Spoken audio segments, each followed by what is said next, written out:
What up everybody, NeroTheHero here, and I'm doing another response video.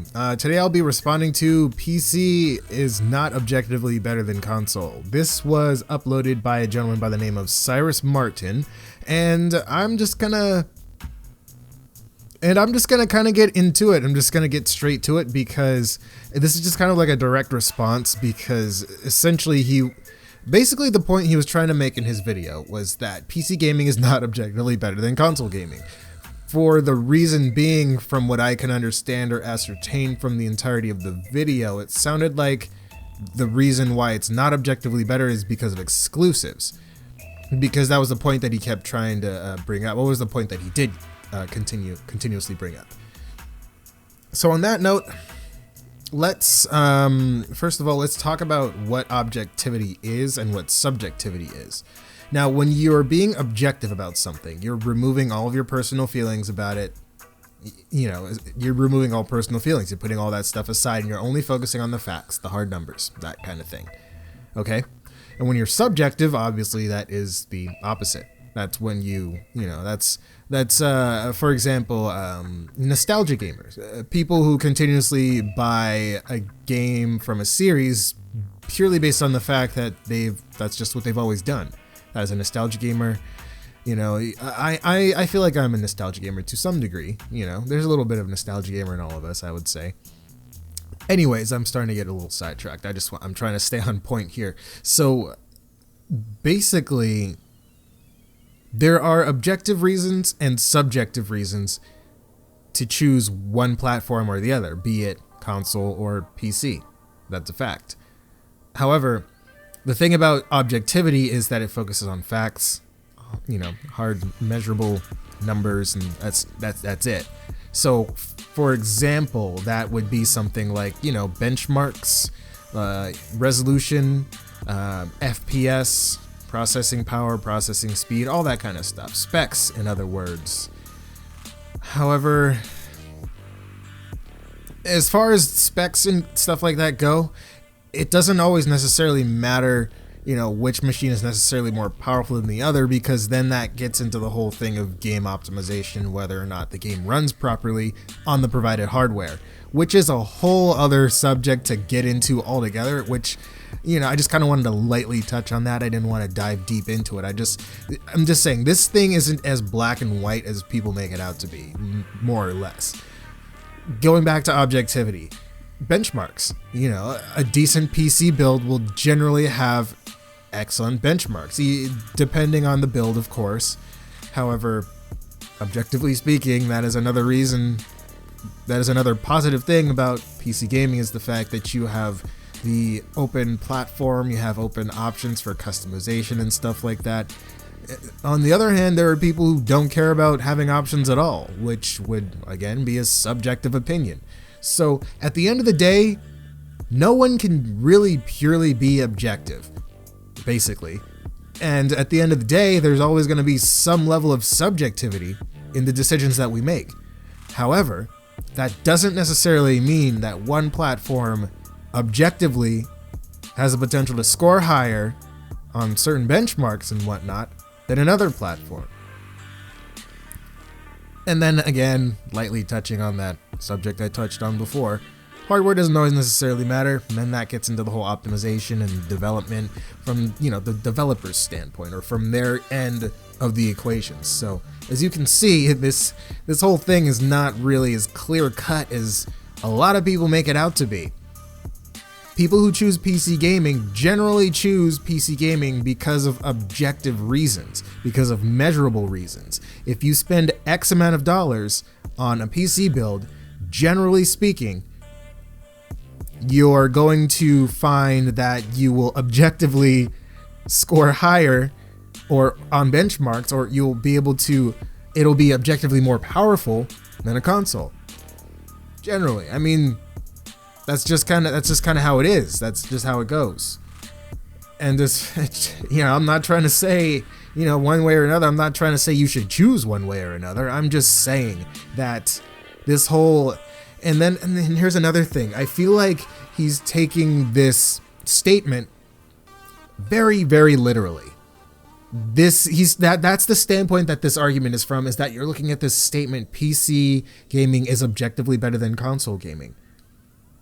He's taking it just a little too literally, in my opinion. But anyways, that's really all I had to say on the matter, because I just feel like this is one really small part of a much larger argument. And it's not even necessarily an argument. It's PC gaming has the potential to be more powerful than console gaming. That's just it. At the end of the day, there's no way for you to take your Xbox One and overclock it. You can't overclock your Xbox One, for example. My GPU, my GPU is considered outdated, you guys. I have it's a NVIDIA GTX 750SC. It's not even a TI, you guys. It's a 750SC. So it's a regular 750, but it's overclocked out of the box, basically. So what I've done was I basically I threw it on the EVGA Precision, and then I do what's called a K boost. So since this thing is overclocked out of the box, the K boost basically just overclocks it. And I know it's within safe limits of the hardware because the GPU is already overclocked, so it sets it to basically run at the boost clock speed. So boom, there you go. You can't do that with a console. So objectively speaking, that is an advantage that a PC has over a console. That's just one of many. And then I'm just talking about gaming right now too, you guys. Just we're focusing on just gaming. It's kind of hard to, because there's just so many different things you can do with the PC. But again, I'm starting to ramble. Anyways, that's just one example of how PC gaming can objectively be better. However, people still choose consoles for subjective reasons, and that's okay. That's fine, If you have been, a PlayStation gamer ever since you were, 9 years old, more power to you. Great. That's awesome. And there's reasons to and not to do everything. And just the main reason I started doing these response videos is because I feel like as a buyer or as a consumer, you should always have all the information, all the correct information presented to you so you can make an informed buying decision, right? Okay, and then the whole reason I started doing response videos is because there's people out there. First of all, I care a lot about gaming. Gaming is something I'm quite passionate about. And there's people out there who take the subject of gaming and then they try to compartmentalize it. They try to segregate. They try to split things into groups and categories. And it's just like, oh, what kind of gamer are you? Are you a PC gamer? Or are you a console gamer? If you're a console gamer, you're this. And if you're a PC gamer, you're that. No, that's the kind of stuff that I don't like. I don't like it at all. Okay. And so whenever I see something like a questionable video or like somebody spreading an interesting message, not even necessarily wrong, just interesting, or if it's just flat out a lie or something like that, there's a good chance I might be somewhere nearby responding to it. I can't respond to everything, but I have a job and everything like that. But I'm starting to ramble again, you guys. I'm sorry. So that's pretty much all I had to say on the matter. Tell me what you think. Let me know what you guys think in the comments below. You guys have been so fire with the comments. I just wanted to take a minute and let you guys know that I appreciate all the comments, because it's funny, because it's like I wake up every day, I check my phone, and there's always at least one notification from YouTube with somebody commenting on something. And I don't necessarily respond to all of them. I just respond to most of them. I end up responding to most of them, but I don't know if a message is just kind of weird or not really like directed at me, there's a chance I won't respond to it. So that if I don't respond to a comment, that'll be the reason why. Again, I just want to thank you guys so much for the support and for your comments and all that kind of stuff. Please follow me on Twitter. I'm pretty social on the Twitter, up in the tweets. I'm always tweeting something stupid or something like that. So yeah, just hit me up on Twitter, shoot me a DM, whatever, or you can just tweet at me. That's pretty much it, you guys. I'm going to get out of here. Until then, take care of yourselves and each other. Do something heroic today. Game on and demand something better.